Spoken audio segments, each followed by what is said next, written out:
Public speaker হওয়ার জন্য সামনের দিনগুলোতে যে যত প্রেজেন্টেশন এক্সপার্ট তার অ্যাকসেপ্টেন্সি তত বেশি থাকবে।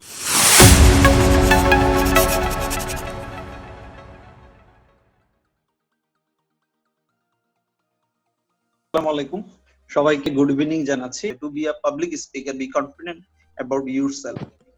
যে আপনি নিজেকে কনফিডেন্স লেভেলটা ডেভেলপ করতে হবে যে আপনি পাবলিক স্পিকার হওয়ার জন্য। উইদাউট কনফিডেন্স আপনার পাবলিক স্পিকিং এ আপনি যদি আসেন তাহলে আপনি খুব বেশি ভালো করবেন না, কারণ আপনার কনফিডেন্স লেভেলটা গ্রো করতে হবে। ভিতর থেকে একটা উৎসাহ দরকার, নিজেকে নিজে উৎসাহ দেয়া। পারিপার্শ্বিক অবস্থা থেকে কে কি বলছে এটাকে আপনার মুছে ফেলতে হবে, বা এটাকে খুব বেশি গুরুত্ব দেওয়া যাবে না। আপনি নিজেকে নিজে গুরুত্ব দেন যে আমি অনেস্টলি একজন স্পিকার হতে চাই। পাবলিক স্পিকার মানে এটা না যে আপনি হাজার হাজার মানুষের সামনে শুধু কথা বলবেন বা ইসে করবেন। পাবলিক স্পিকিং মানে হচ্ছে অনেক কিছু। যেমন আপনি যদি ইউনিভার্সিটি স্টুডেন্ট হন, আপনার ক্লাস প্রেজেন্টেশন কিন্তু একটা গুরুত্বপূর্ণ বিষয়, সেখানে একটা মার্ক আছে। বিশেষ করে প্রাইভেট ইউনিভার্সিটিতে যারা পড়ে, সুন্দর এবং চমৎকার ভাবে কথা বলতে পারা এটা একটা আলাদা একটা আর্ট। মনে রাখতে হবে পাবলিক স্পিকিং একটা আর্ট, এটাকে রপ্ত করতে পারলে আপনি লাইফের অনেক কিছু করতে পারবেন। যেমন দেখুন, আপনি যদি চাকরি জীবনে আসেন, অনেকেই কথা বলে বসের সামনে, কিন্তু আপনি যদি একটু গুছিয়ে কথা বলতে পারেন তাহলে আপনি বসের কিন্তু স্পেশাল কিছু সফট কর্নার আপনি অ্যাচিভ করতে পারবেন।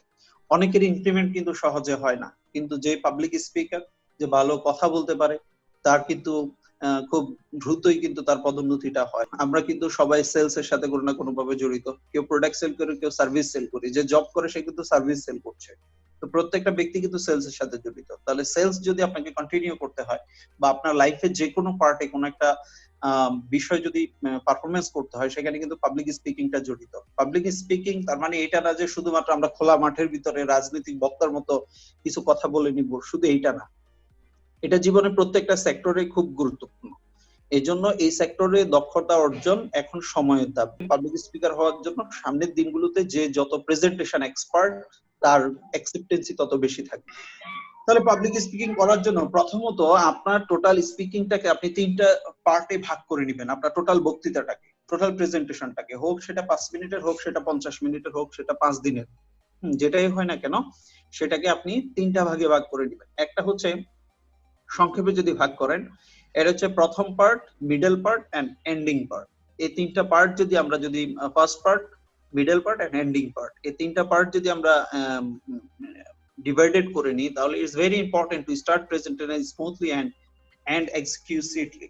অর্থাৎ যে প্রেজেন্টেশনটা আমরা যখন শুরু করব, যখন কোথাও কথা বলা শুরু করব, কথা বলা শুরু করার বিষয়টাকে এমন ভাবে বলবো যে স্মুথনেস যেন থাকে, স্মুথলি।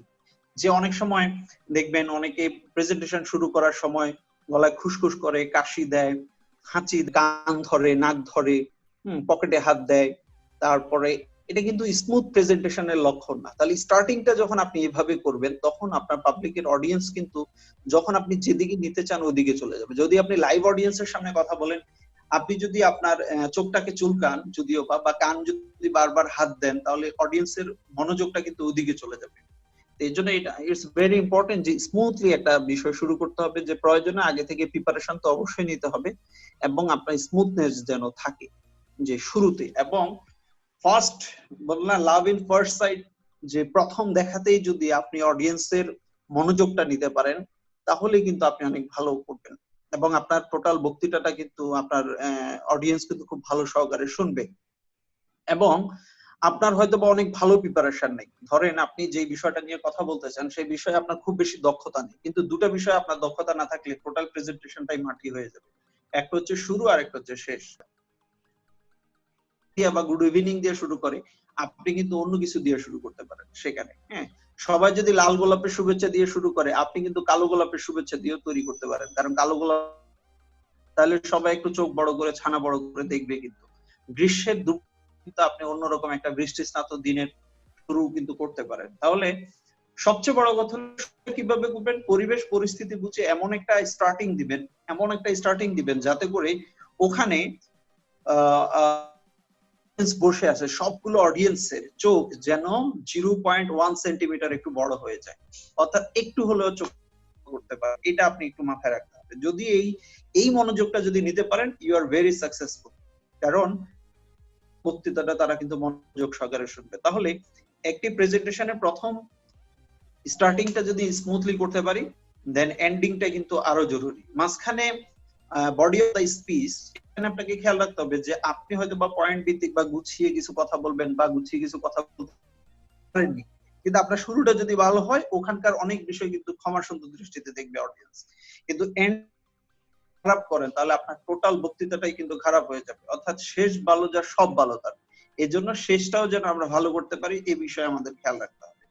তাহলে আমরা আলোচনা করলাম তিনটা দিক নিয়ে প্রেজেন্টেশনের, একটা হচ্ছে স্টার্টিং, আরেকটা হচ্ছে মিডল পয়েন্টে আমরা কি বলবো, আর একটা হচ্ছে এন্ডিং, যে খুব চমৎকার নিখুঁত একটা এন্ডিং দিবেন, এবং এন্ডিংটা এমন ভাবে দিবেন যাতে করে আপনার কথা শেষ হয়ে যাবে কিন্তু কথার রেশটা যেন থেকে যায়। সেটা হচ্ছে 4 keys for successful presentation, যে 4টা কিস আছে যে কি গুলা ফলো করলে আমরা সাকসেসফুলি একটা প্রেজেন্টেশন দিতে পারবো। এই 4টা কি গুলো হচ্ছে, একটা হচ্ছে টাইমিং। আমাদের প্রেজেন্টেশনটাকে সাকসেসফুল করার জন্য প্রথম যে কেসটা খেয়াল রাখতে হবে সেটা হচ্ছে টাইমিং। টাইমিংটা আমাদের খুব বেশি গুরুত্বপূর্ণ, এবং টাইমিংটা যেন আমরা সঠিক সময়, আবার দেখুন অনেকটা টাইম দেয়া হয় 15 মিনিট কথা বলার জন্য অথবা 10 মিনিট কথা বলার জন্য, তাহলে সবচেয়ে বিরক্তিকর, এবং আপনারাও জীবনে দেখেছেন যে কোনো ব্যক্তি 5 মিনিট কথা বলা বা 10 মিনিট কথা বলার জন্য পোডিয়ামে উঠলো, কিন্তু তার 15 মিনিট 20 মিনিট শেষ ওভার হয়ে গেছে। এদিক থেকে প্রেজেন্টার যিনি হোস্ট অ্যাঙ্কর বারবার তাকে কিন্তু স্লিপ দিচ্ছে যে স্যার শেষ করুন শেষ করুন, তখন সে কিন্তু শেষ করছে না, এবং শেষ না করে এটা কন্টিনিউ করে যায়। আবার মুখ দিয়েও বলেও মাঝে মধ্যে যে আর মাত্র 5 মিনিটের মধ্যে শেষ করব, এরপরেও কিন্তু ওনার শেষ হয় না। তো এই জাতীয় বক্তৃতা যারা দেয়, এই জাতীয় বক্তা যারা দেয়, তারা প্রফেশনাল না, তাদের প্রেজেন্টেশন কখনোই আকর্ষণীয় হবে না, এবং অডিয়েন্স এতে বিরক্ত বোধ করে, এবং সে মনে করে যে আমার প্রেজেন্টেশন তো ভালোই হলো, যে আপনি প্রফেশনাল না। আর যাই হোক, যদি প্রফেশনাল স্পিকার হতে যান তাহলে আপনাকে সময়ের গুরুত্ব দিতে হবে, এবং সময়টা খেয়াল রাখতে হবে যে আমার টাইমিংটা আসলে কত মিনিট, হ্যাঁ কত মিনিট যাবত চলবে, এই বিষয়টাকে আমাদের গুরুত্ব দিতে হবে। ঠিক আছে। সেকেন্ড হচ্ছে অ্যাটেনশন, মনোযোগ আপনার থাকতে হবে। যেমন অনেকে বক্তৃতা দেয়, কথা বলে, কিন্তু তার মনোযোগটা একদিক থেকে অন্যদিকে চলে যায়। এই মনোযোগ মানে এটা না যে আপনার অডিয়েন্স থেকে দূরদৃষ্টি চলে গেছে, এই মনোযোগ হচ্ছে আপনার বক্তৃতার মনোযোগ। কেমন মনোযোগ এটা? এটা হচ্ছে এই ধরনের, ধরেন আপনি কোন একটা গল্প বলতেছেন, একটা কথা বলতে গিয়ে একটা গল্প বললে হয়তো বা কথাটা খুব বেশি আকর্ষণীয় হবে। এখন গল্পটা বলতে বলতে আপনি একটা গল্প শেষ করতে না করতে আর একটা গল্প মনে পড়ছে, তারপর গল্প করতে করতে আপনি 2-3টা গল্প করলেন, কিন্তু আপনি মূল যে বক্তৃতায় ছিলেন সেটা কিন্তু হারিয়ে গেল, এবং সেই পয়েন্ট থেকে আপনি বেরিয়ে গেলেন। এই জায়গাটা আপনাকে খেয়াল রাখতে হবে। দেন থার্ড হচ্ছে অ্যাপ্রোচ। অ্যাপ্রোচ নিয়ে আমরা কথা বলবো আরেকটু পরে, অ্যাপ্রোচটা আসলে কত ধরনের অ্যাপ্রোচ কি, হ্যাঁ অ্যাপ্রোচের 3টা পয়েন্ট নিয়ে আমরা বলবো। এবং লাস্ট কেস হচ্ছে প্র্যাকটিস, যে প্র্যাকটিস ছাড়া, উইদাউট প্র্যাকটিসে কিন্তু কেউ এক্সপার্ট হতে পারে না, এবং আজ পর্যন্ত কেউ হতে পারেনি, এরকম কোনো রেকর্ড নেই। হ্যাঁ সেটা হোক সেটা সুই বানানো, আর হোক সেটা বিমান চালানো, হোক সেটা নাসার গবেষণা করা, আর প্রেজেন্টেশন সেটাও প্র্যাকটিসের বিষয়। তাহলে প্রত্যেকটা বিষয়ে আমরা যদি প্র্যাকটিস না করি তাহলে কিন্তু হবে না। যেমন আজকের এই ট্রেনিংটা যারা অংশগ্রহণ করছেন, আমি জানি না আপনারা আমরা কতজন আছে সংখ্যায়, তো যতজনই থাকি না কেন, আমরা যারা করছি, আমরা যদি বাসায় এই বিষয়টা যদি প্র্যাকটিস না করি তাহলে যে জিনিসটা হবে সেটা হচ্ছে আমরা হয়তো বা মানুষ যা শুনে তার 24 ঘন্টার ভিতরে 50%-এরও বেশি কিন্তু মানে মেমোরি থেকে হারিয়ে যায় বা চাপা পড়ে যায়, নতুন নতুন ফাইল এসে মাথার ব্রেইনের ভিতরে জমা পড়ে, যার কারণে চাপা পড়ে যায়। এই জন্য আমরা কিন্তু মনে থাকে না। এই জন্য এটাকে প্র্যাকটিস করে নিতে হবে, এবং 24 ঘন্টার ভিতরে হলে সেটা ভালো, যে যে পয়েন্ট গুলো আলোচনা করা হচ্ছে। তাহলে কি হবে, আপনি ধীরে ধীরে প্রফেশনাল হয়ে উঠবেন। প্র্যাকটিস হওয়ার জন্য প্র্যাকটিস করার সবচেয়ে ভালো জায়গা কোনটা? প্র্যাকটিস করার সবচেয়ে ভালো জায়গা হচ্ছে আপনার, যেমন আমরা অনেকে বলি টয়লেট সিঙ্গার, বাথরুম সিঙ্গার, তারপরে খোলা মাঠের সিঙ্গার, অথবা রাতে অনেক সময় নির্জন রাস্তায় হাঁটতে গেলে অনেক সময় অনেকে ভয় পায়, ভয় পেয়ে কিন্তু অনেক ভালো ভালো গান করে, সেরকম একটা প্র্যাকটিস সেশন আপনি করতে পারেন। তো এখন থেকে নির্জন এলাকায় হাঁটার সময় আপনি গান না করে আপনি বক্তৃতা প্র্যাকটিস করার চেষ্টা করেন, অ্যাটলিস্ট সেখানে কেউ হাসাহাসি করবেন। এবং প্র্যাকটিস করার জন্য আপনার সবচেয়ে ভালো অডিয়েন্স হচ্ছে আপনার বাসার কাজের বুয়া অথবা কাজের ছেলেটা অথবা কাজের মেয়েটা, এরা কিন্তু খুব ভালো অডিয়েন্স আপনার শুরুতে। সে কি করবে, সে আপনাকে ভালো একটা ফিডব্যাক দিবে। কেমন? আপনি যদি কাজের বুয়াকে ডেকে নিয়ে বলেন, এই বুয়া শুনো তো, আমি বক্তৃতা দিচ্ছি, তুমি একটু দেখো কেমন হয়, আপনি খুব ভালো একটা বক্তৃতা দিবেন। বক্তৃতা ভালো হোক বা খারাপ হোক, সে বলবে ভালো হয়েছে, তার ফিডব্যাক কিন্তু ভালো, তার মানে এটা একটা মোটিভেশন দিবে। ঠিক 5-7 মিনিট পরে আবার একটু গুছিয়ে তুছিয়ে সে কিন্তু আপনার ওকে আবার ডেকে নিয়ে আসেন যে শুনো তো আমি বক্তৃতাটা দিলাম, এটা কেমন হয়। তখন তাকে যদি বলেন যে হ্যাঁ এবার আরেকটা প্রেজেন্টেশন দেন ওই একই বিষয়ের উপরে, সে বলবে মামা এটা আগের চেয়ে ভালো হয়েছে, আগের চেয়ে ভালো হয়েছে। তাহলে এই জিনিসটা যখন বলবে আগের থেকে ভালো হয়েছে, এটার মূল বিষয়টা হচ্ছে সে আসলে বাধ্য আপনাকে ভালো বলতে, উৎসাহ দিতে। কারণ সে যদি উৎসাহ যদি না দেয়, কালকে থেকে মাকে বলে দিবেন যে বুয়া চেঞ্জ করো, বুয়াটা কিন্তু ভালো না। তো এই কারণে সে বলবে। তো এই ক্ষেত্রে পজিটিভ একটা রিপ্লাই কিন্তু সে আপনাকে দিবে। কিন্তু আপনি যেটা হবেন সেটা হচ্ছে তার সামনে যতই ভুল করেন না কেন, সে আপনাকে একটা ইয়েস কার্ড দিবে। ইয়েস কার্ড দিবে যেহেতু আপনি একটা উৎসাহ পাবেন, এবং এই উৎসাহ থেকে আপনি ভবিষ্যতে অনেক বেশি ভালো করবেন। এই জন্য চেষ্টা করবেন খোলা মাঠে, বাথরুমে, অথবা নির্জন জায়গা, অথবা ছাদের উপরে, যেখানে পারেন সেখানে গিয়ে আপনি প্র্যাকটিস করা শুরু করেন। উইদাউট প্র্যাকটিস পাবলিক স্পিকার হওয়া যাবে না। এরপরে আমরা খুব শর্ট করে এই জিনিসগুলো বলবো, এগুলোর উপরে আরো বড় ইন্টারেক্টিং সেশন আছে, সেগুলো আমরা পরে কখনো সময় পেলে সশরীরে করে দিব। সিক্রেট পেন্সিলকে আমরা অনুরোধ জানাবো, কোভিড-19 ইনশাআল্লাহ একদিন না একদিন শেষ হবে আল্লাহর ইচ্ছায়। যদি শেষ হয় আমরা একটা ভালো দিনব্যাপী কোর্সের আয়োজন করব, তখন হয়তোবা তখন আমরা এগুলোর বিস্তারিত জানবো। 4C's for successful presentation, capture the idea. যে প্রথম বিষয়টা হচ্ছে আপনি যে বিষয়ে কথা বলতে চান সেই আইডিয়াটা কি, আইডিয়াটা ধরতে পারা, আইডিয়াটা ভিতরে ঢুকা। অনেক সময় অনেকে কিন্তু আইডিয়ার ভিতরে ঢুকতে পারে না, যে কোন একটা সাবজেক্টের ভিতরে ঢুকতে পারে না। ধরেন আপনাকে কোন একটা বিষয় বলতে দেয়া হলো, ধরেন সামাজিক বৈষম্য, এই বিষয়ের উপরে আপনাকে বলতে দেয়া হলো, হ্যাঁ, আপনি কিন্তু এই জিনিসটার উপরে বলতে পারলেন, এই বিষয়টার ভিতরে ঢুকতে পারলেন না, আপনি কিন্তু উপরে উপরে টেনে দিয়ে চলে গেলেন, এবং কোনো ইনফরমেশন আপনি এখানে দিতে পারলেন না, এটা নিয়ে কে কি বলছে, কোথায় থেকে আসছে, কিভাবে হলো।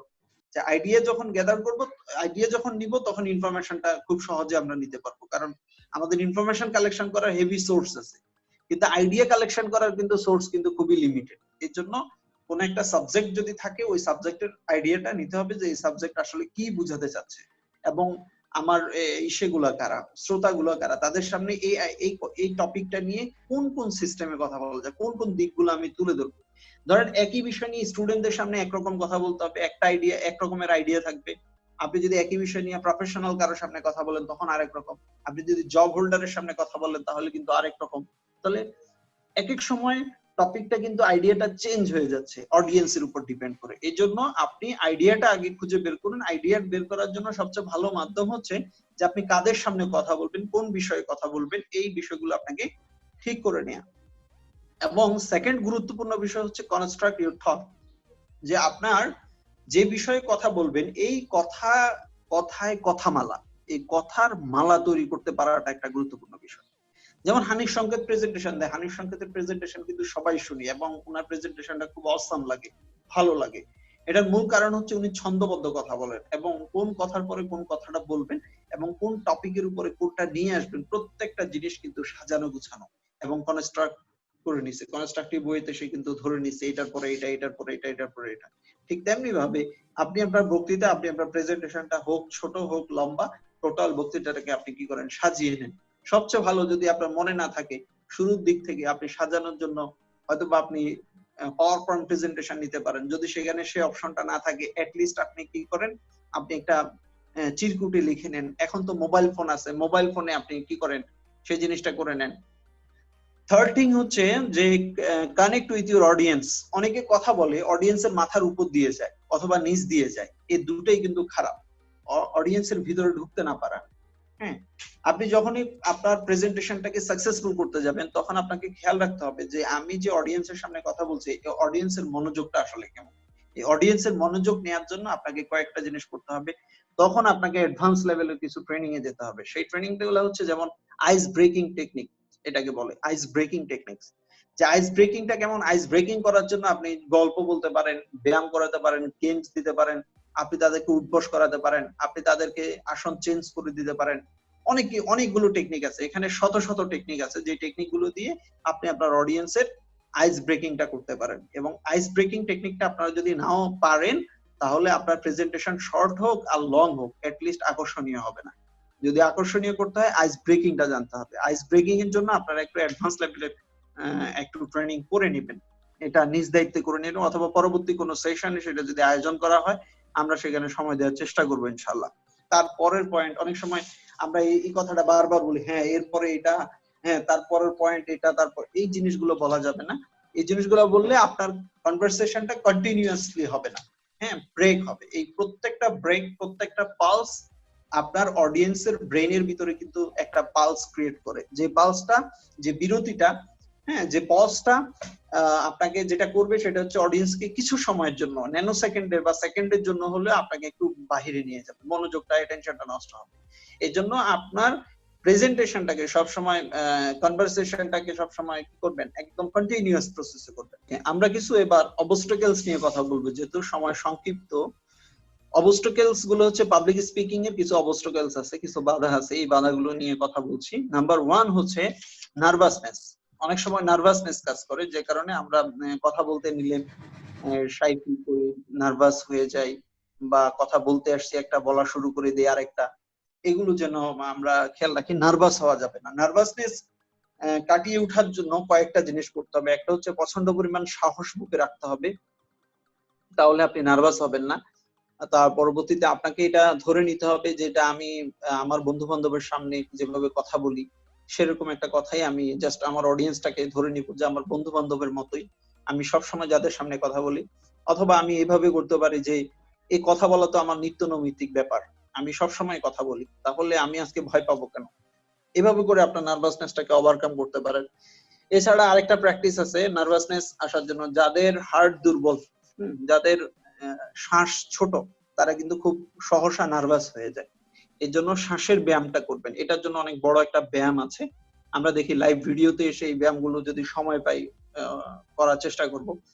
নাম্বার 2 হচ্ছে শিবার। অনেক সময় আমরা কাঁপাকাঁপি করি, হ্যাঁ স্টেজে উঠে, ওই যে যেটা বললাম কাঁপাকাঁপি করি, সে করি, এটা হচ্ছে লেক অফ প্র্যাকটিস, অথবা অনেক বেশি না দাঁড়ানোর ফলে এটা হতে পারে। প্রথম 8-10টা সেশনে আপনার এরকম হবেই, প্রথম 8-10টা স্পিকিং এর সময় আপনার এই ঘটনাগুলো কমন এবং ভেরি স্বাভাবিক। এগুলো এগুলো আপনাকে মেনে নিতে হবে, এবং এগুলো যদি কারো হয় সেটা স্বাভাবিক, যদি না হয় সেটা অস্বাভাবিক, কারণ প্রথম প্রথম এটা সবারই হয় এবং হওয়াটাই হবে, এটা ধরে নেন। তো এই জন্য এটা হলে ভয় পাবেন না। আপনি যত বেশি এটা সাহসিকতার সহিত আপনি বারবার দাঁড়াবেন, বারবার কথা বলবেন, তখন এই জিনিসগুলো কেটে যাবে, আস্তে আস্তে জড়তাগুলো কেটে যাবে, আস্তে আস্তে দূর হয়ে যাবে। এরপরে আপনি একদিন কিন্তু ভালো প্রেজেন্টার হয়ে যাবেন, আপনি কিন্তু ভালো ভালো ট্রেনার হয়ে যাবেন, ওয়ার্ল্ড ক্লাস অ্যান্থনি রবিনসের মতো হয়ে যাবেন। অ্যান্থনি রবিনসের প্রথম প্রথম প্রেজেন্টেশন গুলা কেউ শুনতো কিনা আমার জানা নেই, কিন্তু আজকে কিন্তু সে ব্রেসলেট লাগিয়ে আসুক, আপনি কিন্তু হেভি ড্রেস আপ করে গিয়েও কিন্তু আপনার বক্তৃতা অনেকে শুনছে না, কিন্তু সে কিন্তু এখন ওই ব্রেসলেট আর ছোট একটা টি শার্ট পরে আসলেও কিন্তু তার বক্তৃতা কিন্তু লক্ষ লক্ষ মানুষ কিন্তু হাজার হাজার মিলিয়ন ডলার খরচ করে কিন্তু তার বক্তৃতা শুনে। সেটা হচ্ছে থার্ড পয়েন্ট, স্ট্রেস ফেইট, যে স্টেজটাকে ভয় পাওয়া না, স্টেজটাকে ভয় পাওয়া যাবে না। স্টেজটাকে, পাবলিক স্পিকার হতে গেলে আপনাকে স্টেজকে আপন করে নিতে হবে, স্টেজটাকে ভালোবাসতে হবে। যখন এই স্টেজ দেখবেন ভাববেন এটা আমার, হ্যাঁ এটা আমার জন্য, এবং আমি এই জায়গার জন্য পারফেক্ট, আমি এই জায়গায় যাব যার সময়ের ব্যবধানে। যখনই বড় ছোট দেখবেন, আমরা অনেক সময় অনেকগুলো সেশনে অ্যাটেন্ড করি, অনেকগুলো ক্লাসে অ্যাটেন্ড করি, অনেকগুলো ট্রেনিং অ্যাটেন্ড করি। তো চেষ্টা করবেন ভবিষ্যৎ পাবলিক স্পিকার হিসাবে অন্তত আর কিছু হোক বা না হোক, সেখানে বক্তৃতা দেওয়ার চান্স পান বা না পান, সেশনের শুরুতে বা শেষে যদি চান্স পান, এক পাকে গিয়ে স্টেজে দাঁড়িয়ে কোনো একটা বক্তৃতার ছলনায় হলেও কিন্তু একটা ছবি তুলে নেবেন, এবং ছবিটার দিকে বারবার তাকাবেন, যে আপনি নিজেকে নিজে মোটিভেট করবেন। দেখবেন আপনার স্টেজের প্রতি যে ভয়টা ছিল এটা কিন্তু কেটে যাবে আস্তে আস্তে। নাম্বার 4 হচ্ছে হেসিটেশন এন্ড আননেসেসারি স্টামিং। সেটা হচ্ছে হেসিটেট ফিল করা, যে এটা করব না ওটা করব, এইদিকে করব না ওদিকে করব, কোন দিক থেকে শুরু করব, এটা আসলে ভুলে যান। আপনি যে কোনো বিষয় দিয়ে শুরু করতে পারেন, হ্যাঁ যে কোনো হেসিটেশনে থাকা যাবে না। এগুলো হচ্ছে লেক অফ প্র্যাকটিস, প্র্যাকটিসের অভাবে এই জিনিসটা হতে পারে, যে আসলে প্রথমে কি দিয়ে শুরু করব, প্রথম কোন কথাটা দিয়ে শুরু করব, আচ্ছা এখানে কারা থাকবে, এদের সামনে আদৌ পারবো কিনা, শুকিয়ে আসা, হ্যাঁ গলা ধরে আসা। এটা হয় হচ্ছে কয়েকটা কারণে হতে পারে। একটা হচ্ছে নার্ভাসনেস থেকে আসতে পারে, আর আরেকটা হচ্ছে শারীরিক দুর্বলতা থেকেও আসতে পারে, অথবা মানসিক দুর্বলতা থেকে আসতে পারে। এই শারীরিক মানসিক দুর্বলতা রাখা যাবে না। যদি পাবলিক স্পিকার হতে যায়, আপনাকে ফিজিক্যালি সাউন্ড থাকতে হবে, ফিজিক্যালি আপনার হেলথ এর কন্ডিশন ভালো থাকতে হবে, আপনাকে ওয়েলবিং কিভাবে থাকা যায়, হেলদি থাকা যায় সেটার ব্যাপারে চেষ্টা করতে হবে। একজন পাবলিক স্পিকারকে সবসময় ব্যালেন্স ডায়েট মেনটেন করার চেষ্টা করা উচিত। হ্যাঁ যদিও বা আমি ফুডি, বাট তারপর আমি অধিক আইটেম দেখতে পছন্দ করি, অধিক না খেলে। এইটা আপনাকে মাথায় রাখতে হবে যে আপনি যদি পাবলিক স্পিকার হতে যান, আপনাকে খাবারের কন্ট্রোলটা নিয়ে আসতে হবে।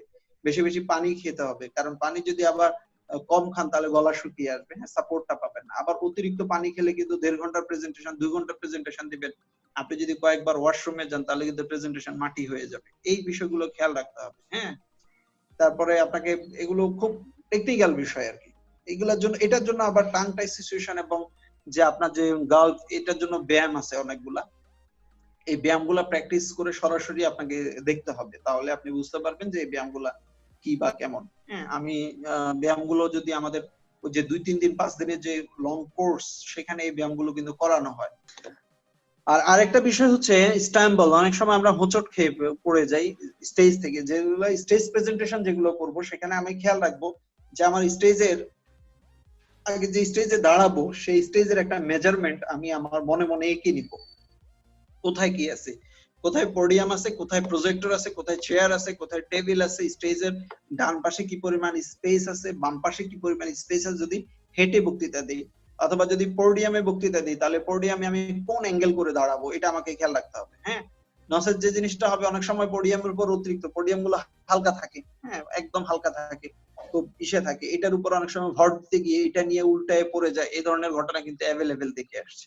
তাহলে এই জিনিসগুলা খেয়াল রাখতে হবে। দেন আমরা অ্যাপ্রোচ নিয়ে যে একটা কথা বলবো বলছিলাম, অ্যাপ্রোচটা আসলে কি? অ্যাপ্রোচের ভিতরে অ্যাপ্রোচের তিনটা পার্ট যে আপনি নিজের যে অ্যাপ্রোচটা ধরে রাখবেন, সেটা হচ্ছে একটা প্রেজেন্টেশনে 3টা বিষয় খুব ইম্পর্টেন্ট। একটা হচ্ছে word, tone, body, body language, tone of voice, এই কয়েকটা জিনিস ইম্পর্টেন্ট। সেখানে গবেষণায় দেখা গেল যে আমরা কি বলছি, আমাদের যে শব্দগুলো, যে শব্দগুলো আমরা উচ্চারণ করছি, এই শব্দগুলোর ইম্পর্টেন্স হচ্ছে আমাদের প্রেজেন্টেশন অনলি 7%। অনলি 7% হচ্ছে আমাদের শব্দগুলো গুরুত্ব পাচ্ছে। দেন আমি কিভাবে বলছি, কোন শব্দগুলো বলছি, সেটা যদি হয় 7%, আমি কিভাবে বলছি, আমার স্বরের ওঠানামা, ভয়েস যে উচ্চারণ, আমার যে ভঙ্গি বা ভয়েসের যে থ্রোয়িং, এই সবগুলো ডিপেন্ড করছে 38%, যে আমি কিভাবে বলছি। হ্যাঁ, এই বিষয়টা, টোনটা, আমার গলার যে ভয়েস, অনেক অনেক ভালো জ্ঞান গর্ব আলোচনা করতে পারে, কিন্তু ভয়েস ঠিক না থাকার কারণে কিন্তু তার আলোচনাটা কিন্তু ব্যর্থ হয়। এর জন্য আপনি যাই করেন না কেন, গলার অনেকগুলো ব্যায়াম আছে, এই ব্যায়ামগুলো করবেন যাতে করে আপনার মানে ভয়েসটার জন্য আপনাকে সঠিক সাপোর্টটা দেয়, এবং এই ভয়েসটাকে যেন উঠানামা করতে পারেন। কখন কোন স্কেলে থাকবেন, যেমন গানের ক্ষেত্রে যে জিনিসটা হয়, কোথায় আস্তে বলতে হবে, কোথায় জোরে বলতে হবে, কোথায় সুর লয় তাল ঠিক রাখা, ঠিক প্রেজেন্টেশনে এরকম জিনিসগুলো আছে, সুর লয় তাল আপনাকে ঠিক রাখতে হবে। একটা ইমোশনাল সেন্স কিভাবে বলবেন, হ্যাঁ, ভয়েসটা তখন কিরকম থাকবে, যে আবার একটা স্ট্রং যে মোটিভেশনাল পার্টে আপনার ভয়েসটা কেমন থাকবে, আবার একটা ইনফরমেটিভ পার্টে আপনার ভয়েসটা কেমন থাকবে। এই যে তারতম্য করতে পারা, এটাই হচ্ছে একজন স্পিকারের একটা ভালো দক্ষতা, মানে একজন প্রফেশনাল স্পিকারের এই জায়গাতে কিন্তু অনেক ভালো একটা বিষয় কিন্তু প্রকাশ পাবে। দেন লাস্ট ওয়ান হচ্ছে বডি ল্যাঙ্গুয়েজ। যে বডি ল্যাঙ্গুয়েজ হচ্ছে 55%, সবচেয়ে বেশি ডিপেন্ড করছে কিন্তু এটা। যেমন দেখেন, আমরা যদি আজকের প্রেজেন্টেশনের উদাহরণটা দিই, আমরা এক একজন এক এক জায়গায় অবস্থান করছি, অনেক দূরে দূরে অবস্থান করছি। আমি জানি যে এখানে অনেক আছে সাতক্ষীরা থেকে, কেউ টাঙ্গাইল থেকে, এক একজন এক এক জায়গা থেকে অ্যাটেন্ড করছে। কিন্তু এখন আমরা ভিডিও প্রেজেন্টেশন করছি, বা ভিডিও প্রেজেন্টেশন কারণে যদিও বা আমরা রুমের ভিতরে চেষ্টা করছি বদ্ধ থাকার জন্য, নিজেকে ধরে রাখার জন্য, কথাগুলোকে নোট করার জন্য অনেক কিছু করার চেষ্টা করছি, যত কিছুই বলেন না কেন, এটা সরাসরি সামনে বসে ট্রেনারকে দেখে আপনি যদি ট্রেনিংটা করতেন, সেটা পেতেন হচ্ছে আপনি প্রায় মোর দেন 80%। হ্যাঁ, আর এখন পাচ্ছেন লেস দেন 20%। আমি বলবো লেস দেন 20%, লেস দেন 10% আমরা হয়তো বা মজাটা পাচ্ছি। ঠিক একই ট্রেনিংটা যদি আপনি লাইভ যে বিষয়টা, যে সরাসরি বসে যে জিনিসটা করা, এটা করলে কিন্তু আপনি আরো 80% এরও বেশি আপনি কিন্তু ক্যাপচার করতে পারবেন, বা বুঝতে পারবেন যে আসলে ট্রেনার কখন কোন শব্দটা কিভাবে বলছে, কিভাবে ইসে করছে, সেখানে কপি করতে পারবেন, ফোকাস করতে পারবেন, অনেক কিছু করতে পারবেন। তাহলে আমরা যখন কথা বলবো, আমাদের কথাগুলোকে এই অ্যাপ্রোচটাকে এই জায়গায় নিয়ে আসতে হবে, যে অ্যাপ্রোচের 3টা দিক আমরা খেয়াল রাখবো। আমাদের ওয়ার্ডস গুলো হচ্ছে 7%, আমাদের ভয়েস হচ্ছে 38%, এন্ড বডি ল্যাঙ্গুয়েজ হচ্ছে 55%। পার্সোনাল অ্যাপ্রোচ গুলোর ভিতরে যেমন আছে আই কন্ট্রাক্ট। মনে রাখবেন, চোখ যে মনের কথা বলে, কথাটা কিন্তু সত্য। আপনার চোখ অনেক কিছু বলে দিবে। হ্যাঁ, চোখে চোখ রেখে কিন্তু যখন কথা বলবেন তখন কিন্তু ইম্পর্টেন্ট। যেমন আপনি যদি আপনার অডিয়েন্সের সামনে কথা বলেন, হ্যাঁ, অডিয়েন্সের সামনে কথা বলতে গেলে আই কন্ট্রাক্টটা আপনাকে ঠিক রাখতে হবে। আই কন্ট্রাক্ট কিভাবে? আই কন্ট্রাক্ট করার জন্য, আই কন্ট্রাক্ট করলে আজ যাই হোক অডিয়েন্স দীর্ঘ বক্তৃতার ক্ষেত্রে অডিয়েন্স ঘুমাবে না, অডিয়েন্সের মনোযোগ হারাবে না এবং অডিয়েন্স নিজেকে অনেক দূরে সরায় ফেলবে না আর কি, এই জিনিসগুলো হবে। এছাড়া আই কন্ট্রাক্ট করার জন্য আপনি যদি ছোট বড় যতগুলো অডিয়েন্স হয়, যদি ছোট অডিয়েন্স হয় অডিয়েন্সটাকে 4টা ভাগে ভাগ করে নেবেন, বা 5টা ভাগে ভাগ করে নেবেন। এভাবে বড় অডিয়েন্স হলে 6টা ভাগে ভাগ করে নেবেন অডিয়েন্সটাকে, টোটাল ইস্যুটাকে। যেমন আজকের যে স্ক্রিনটা, এখন যে স্ক্রিনটা দেখা যাচ্ছে বা আপনার মোবাইল হোক যেখানে হোক, এই স্ক্রিনটাকে 6টা ভাগ করে নেন। 6টা ভাগ করে নিয়ে আপনি যে কোনো এক পাশ থেকে আপনার আই কন্ট্রাক্টটা শুরু করবেন। যে আপনি যদি প্রথমে ডান পাশ থেকে শুরু করেন, ডান কর্নারে তাকাবেন, তারপর আস্তে আস্তে মিডলে, তারপর এন্ডে এসে আবার এন্ডের লেফট সাইড থেকে রাইট সাইডে তাকাবেন, রাইট সাইডের এরপরে মিডলে, এরপরে ফ্রন্টে। এভাবে টোটাল 6টা পার্টে আপনি আই কন্ট্রাক্টটা করবেন এবং আই কন্ট্রাক্টটা এমন ভাবে করবেন, আই কন্ট্রাক্ট করলে কি হবে, আপনি যখন অডিয়েন্সের দিকে তাকাবেন তখন দেখবেন যে অনেকেই মনে করবে যে উনি বোধহয় আমার দিকে তাকিয়ে আছে। এরপরে বডি ল্যাঙ্গুয়েজ। বডি ল্যাঙ্গুয়েজ হচ্ছে, এটা যদিও বা খুব সহজে বুঝতে পারতেছি কিন্তু এই জিনিসটা আসলেই কঠিন। বডি ল্যাঙ্গুয়েজ হচ্ছে এমন একটা অভিনয়, এমন একটা বডির জেস্টার পোস্টার যেটা আমরা বলতে পারি, হ্যাঁ, জেস্টার পোস্টার এর পরের আলোচনা আছে যদিও বা, যে অঙ্গভঙ্গি, যেটার মাধ্যমে অডিয়েন্স আমাকে একদম আমার দিকেই থাকবে এরকম কিছু বিষয় করা, যেমন ফিঙ্গারিং করা, হ্যাঁ, এখানে আছে যদিও বা ফিঙ্গার ল্যাঙ্গুয়েজ, যে ফিঙ্গারিংটা কিভাবে হবে, আমার বডিটা কোন শেপে থাকবে, আমি হাঁটবো কিভাবে, আমি দাঁড়াবো কোন শেপে, হ্যাঁ, কোন পায়ের উপর ভর করে দাঁড়াবো, বাম পায়ের উপরে না ডান পায়ের উপর ভর করে দাঁড়াবো, এগুলো সবগুলো হচ্ছে প্রেজেন্টেশনের পার্ট। কিন্তু body language 55% of your presentation, so it's very important. এটা আমাদেরকে খেয়াল রাখতে হবে যে কোনোভাবেই যেন এখানে অনেক, এবং বডি ল্যাঙ্গুয়েজের উপর আমি যেটা বলবো, যদি স্পেশালি যারা প্রফেশনাল পাবলিক স্পিকার হতে চান তারা অবশ্যই এটার উপরে একটু আপ লেভেলের কোনো একটা ট্রেনিং করে নেবেন। যদি না করেন তাহলে আপনার বডি ল্যাঙ্গুয়েজের কারণে কিন্তু আপনার প্রফেশনাল স্পিকার হওয়া থেকে অনেক বেশি বিচ্যুত থাকবেন। এটা আপনাকে খেয়াল রাখতে হবে যে বডি ল্যাঙ্গুয়েজটা আপনার যেন ঠিক থাকে, বডিটা ওকে থাকে। এরপরে ড্রেস কোড। ড্রেস কোড নিয়ে কথা বলতে গেলে প্রত্যেকটা কাজের একটা করে ড্রেস আছে।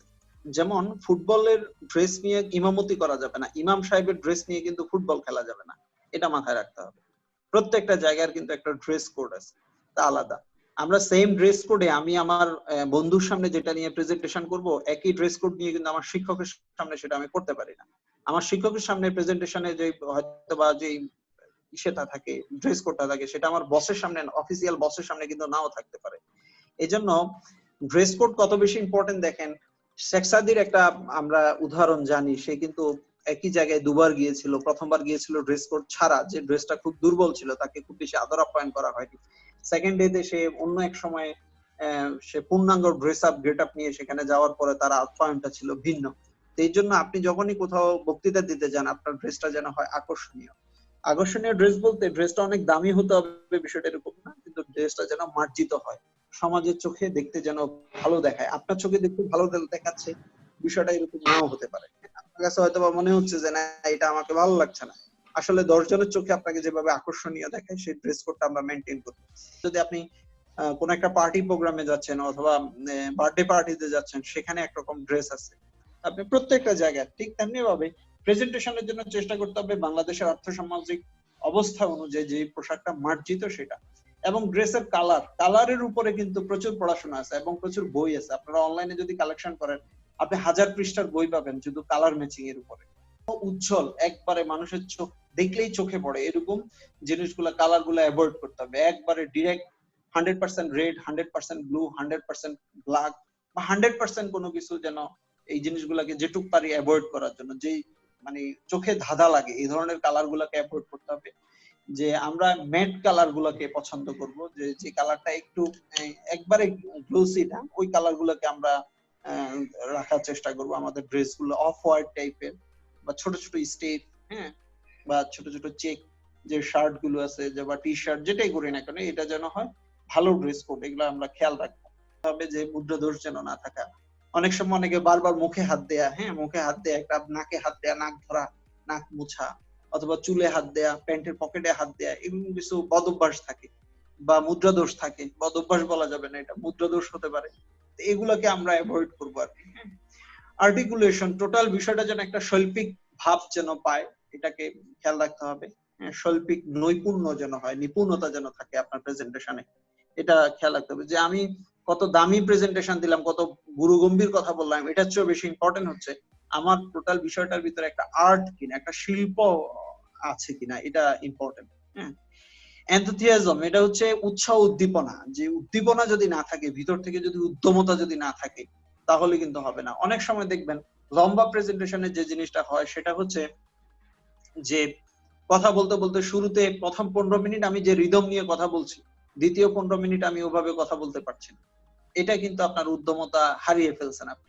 সবসময় আপনাকে এনথুসিয়াজম থাকে, একজন ট্রেনারের ভিতরে যে উৎসাহ উদ্দীপনাটা সব সময় থাকবে, একই লেভেলে থাকবে, কখনোই কমবে না। অর্থাৎ সকাল 6টায় আপনাকে প্রেজেন্টেশন দিলে আপনার ভিতরে যেরকম উদ্যমটা কাজ করবে, রাত 10টায় প্রেজেন্টেশন আসলেও আপনার ভিতরে একজন ট্রেনার হিসেবে বা একজন প্রেজেন্টার, পাবলিক স্পিকার হিসাবে আপনার কিন্তু সেই উদ্যমতাটা যেন থাকে, এটা খেয়াল রাখতে হবে। তো এই জন্য ল্যাঙ্গুয়েজটা ইম্পর্টেন্ট। যেমন দেখেন, আপনি যখন কথা বলবেন, কেউ যদি মনে করে যে আমার আঞ্চলিক টান আসে না, এটা একটা ব্যর্থতা আমি বলবো। আঞ্চলিক টান থাকবে, আঞ্চলিক মায়ের ভাষার টানটা থাকবে, কিন্তু সেটা যেন হয় কন্ট্রোলের ভিতরে, সেটা যেন হয় আপনার মানে জানাশোনার ভিতরে যেন থাকে। কিন্তু আপনি আপনার কথা 80% কথাবার্তা যদি আঞ্চলিক টান থাকে, তাহলে আপনি অ্যাটলিস্ট আর যাই হোক প্রফেশনাল পাবলিক স্পিকার না। প্রফেশনাল পাবলিক স্পিকার হতে গেলে আপনার কথার যে আঞ্চলিক যে টোন আছে, এটাকে কন্ট্রোল করতে হবে। মজা করে কয়েকটা লাইন বলতেই পারেন আপনি, হ্যাঁ, মজা করে কিছু বিষয় উপস্থাপন করতেই পারেন, কিন্তু আপনি মজা করতে গিয়ে যদি সবসময় আঞ্চলিকতাকে বেশি প্রায়োরিটি দেন, তাহলে আপনার কথাটাকে কিন্তু একটা সময় মানুষ আর গুরুত্ব দিবে না, গুরুত্ব সহকারে শুনবে না। এই জন্য আঞ্চলিক বিবর্জিত হওয়া যাবে না, আবার আঞ্চলিক ভাবে একবারে মানে আঞ্চলিকটাকে ধরে রাখাও যাবে না, শুধু আঞ্চলিক দিয়েও কথা বলা যাবে না। মাঝে মধ্যে মজা করার জন্য একটু নিয়ে আসবেন। আর কিছু শব্দ যদি আপনার আঞ্চলিকতা চলেও আসে, এটা একবারে মেজর কোনো মিস্টেক বলে আমি মনে করি না। একজন প্রেজেন্টারের জন্য, পাবলিক স্পিকারের জন্য কিছু টান থাকবে, কিন্তু সব টান যেন না আসে। টোন নিয়ে অনেক কথা বলছি। Last one is very important, সেটা হচ্ছে স্মাইল, হাসতে পারা। হাসি হচ্ছে একটা অস্ত্র, এবং হাসি এমন একটা অস্ত্র, এমন একটা বিষয় যেটা আপনার কাছে থাকলে আপনি পৃথিবীর যে কোনো মানুষকে কিন্তু খুব অল্প সময়ের ভিতরে ঘায়েল করে ফেলতে পারবেন, হোক সেটা বন্ধু, হোক সেটা শত্রু, বা যেই হোক। তো এর জন্য হাসিটা, হাসতে পারাটা একটা গুরুত্বপূর্ণ দিক, যে হাসিটা যেন থাকে। আর যাই হোক, একজন স্পিকারের অন্তপক্ষে জেনারেল সেশন গুলোতে সবসময় এমন একটা ফেস আপনি মেনটেন করবেন, যেন স্মাইলি একটা ফেস, এটার জন্য প্র্যাকটিস করতে হবে। দেন আমরা শেষের দিকে এসে যে কথাটা বলবো, স্পিচ সাধারণত 5 ধরনের হতে পারে, টাইপ অফ স্পিচ 5 ধরনের। একটা হচ্ছে motivational speech, logical speech, informational speech, emotional speech, environmental speech. আপনারা এগুলা নোট নিয়ে নিতে পারেন, তাহলে ভালো হবে, অথবা স্ক্রিনশট দিয়ে রেখে দিতে পারেন, তাহলে ভবিষ্যতে এটার উপর আপনি ভালোভাবে কথা বলতে। তাহলে মোটিভেশনাল স্পিচ যদি হয়, সেখানে কিন্তু সাধারণত একটু গরম বক্তৃতা হয়, একটু উদ্দীপনামূলক ইনফরমেশন লাগে, সেখানে আপনাকে অন্যরকম সেশন গুলাতে মেনটেন করতে হবে। আর লজিক্যাল স্পিচ যেগুলো, সেগুলো হচ্ছে সাধারণত লজিক দিয়ে কথা বলা। যেমন থিসিস লেভেল, আপনি কোনো একটা প্রজেক্ট প্রেজেন্টেশন করতেছেন, তখন সেখানে লজিক দিয়ে, যুক্তি দিয়ে কথা বলা।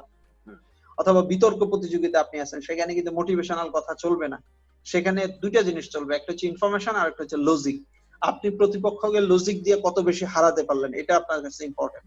আপনার ইনফরমেশনটা কতটা অথেন্টিক ছিল, কত বেশি ইনফরমেটিভ ছিল, এটা আপনার জন্য ইম্পর্টেন্ট। এই দুটা জিনিস কিন্তু আপনার লাগবে। আপনি কোনো একটা মৃত্যুবার্ষিকী গেলেন, সেখানে কিন্তু আপনি ইমোশনাল স্পিচ দিতে পারেন, তার সাথে জড়িত কোনো একটা স্মৃতি শেয়ার করতে পারেন, যে আমার বন্ধুটা আজকে মারা গেল, তার সাথে আমার লাইফে এই স্মৃতিগুলো কাটলো, কিন্তু সেটা ইমোশনাল একটা সেন্স। হ্যাঁ, এটা খেয়াল করতে হবে। লাস্ট ওয়ান হচ্ছে পরিবেশ বুঝে কথা বলা। হ্যাঁ, যখন যে পরিবেশে থাকবো, ওই পরিবেশে বুঝে আমরা কথা বলার চেষ্টা করব। যদি পরিবেশ বুঝে কথা বলি, তাহলে পরিবেশ নিয়ন্ত্রণ করা শিখতে হবে। যে এখন পরিবেশটা কি, ধরেন আপনাকে বলছিল যে আজকে কলেজের মানে ফাইনাল যে ইসে হয়, অর্থাৎ বিদায় অনুষ্ঠান, বিদায় সংবর্ধনা অনুষ্ঠানে আপনাকে কথা বলতে বলা হয়েছে। সেখানে আপনি এমন একটা এনভায়রনমেন্ট পেলেন যে সবাই খুব হই হট্টগোল করতেছে, তাহলে ওই এনভায়রনমেন্টে আপনার কথা, আর সবাই নীরব আছে, হ্যাঁ, বিদায় সংবর্ধনা, অর্থাৎ যে ওই যে অনেক সময় হয় না যে বড় ভাইদের বিদায় দেয়, সেখানে কিন্তু এনভায়রনমেন্টটা কিন্তু এক না। যখন যে পরিবেশে যাব ওই পরিবেশ অনুযায়ী আমরা কথা বলার চেষ্টা করব। হ্যাঁ, প্রফেশনাল ইমপ্রেশন, যে আপনার প্রফেশনাল ইমপ্রেশনটা কিভাবে আসবে সেটা হচ্ছে bright I, bright face, bright tone, bright dress. এই উজ্জ্বল দৃষ্টিপূর্ণ, উজ্জ্বল মুখমণ্ডল এবং উজ্জ্বল কণ্ঠস্বর। উজ্জ্বল কণ্ঠস্বর তো হয় না, কণ্ঠস্বর হচ্ছে ধরেন একদম স্পষ্ট কণ্ঠস্বর, যে স্পষ্ট ভাষায় কথা বলা, কথা বলতে আমতা আমতা না করা। হ্যাঁ, যে কথা স্পষ্ট কথা বলা, এটা বলা যাবে না। কথাটা অল্প হোক বেশি হোক, কথা যদি স্পষ্ট হয়, ড্রেসটা যেন পরিষ্কার পরিচ্ছন্ন হয়, এটা আপনাকে খেয়াল রাখতে হবে। এখানে কয়েকটা ছবি দেখুন, এই ছবিগুলো দেখলে আপনি বুঝতে পারবেন যে আপনার bright dress, bright tone, bright face, bright সবকিছু, যে একটা পরিবেশ, এটা দেখলে কিন্তু আপনি বুঝতে পারবেন যে আপনার টোনটা কেমন হওয়া দরকার, আপনার ড্রেসটা কেমন হওয়া দরকার, অনেক কিছু। এটা হতে হবে মানে এই টাইপের একটা উদাহরণ থেকে বোঝা যায় যে আমাদের প্রেজেন্টেশনটা কিভাবে আকর্ষণীয় করা যায়। সবশেষে এটা দরকার, সেটা হচ্ছে প্র্যাকটিস সেশন। অনেক বেশি প্র্যাকটিস করতে হবে। যে যেখানেই থাকি না কেন অন্তপক্ষে চেষ্টা করব। পাবলিক স্পিকার হওয়া খুব ইম্পর্টেন্ট লাইফের জন্য। আমি শুরুতেই বলছি, একজন স্পিকারের পক্ষে সম্ভব। পিতামাতার শ্রেষ্ঠ সন্তান হতে গেলেও কিন্তু ভালো স্পিকার হওয়া লাগে এখন। হ্যাঁ, ভালো একটা প্রেজেন্টেশন, ভালো একটা বিষয় কিন্তু লাগে, কিন্তু একটা ভালো উপস্থাপন লাগে। ফ্যামিলিগত দিক থেকে শুরু করেন, আপনি একবারে কর্পোরেট লাইফের কথা বলেন, আপনার ছাত্র জীবনের কথা বলেন, যে লাইফে যান না কেন, আপনাকে পাবলিক স্পিকারের গুরুত্ব বা ভালো প্রেজেন্টারের গুরুত্ব কিন্তু আলাদা। তো এই জন্য যেখানেই আছেন আপনারা চেষ্টা করবেন, এই লকডাউন আপনার জন্য একটা সুবর্ণ সুযোগ নিজেকে প্র্যাকটিস করার জন্য। তো এই ছিল আমার আজকের প্রেজেন্টেশন। তো যে যেখানে থাকুন, ভালো থাকুন, সুন্দর থাকুন, সাবধান থাকুন, সেফ থাকুন। Have a nice day. প্রত্যেকের অবস্থান থেকে চমৎকার এই বলেই শেষ করছি। আল্লাহ হাফেজ, আসসালামু আলাইকুম।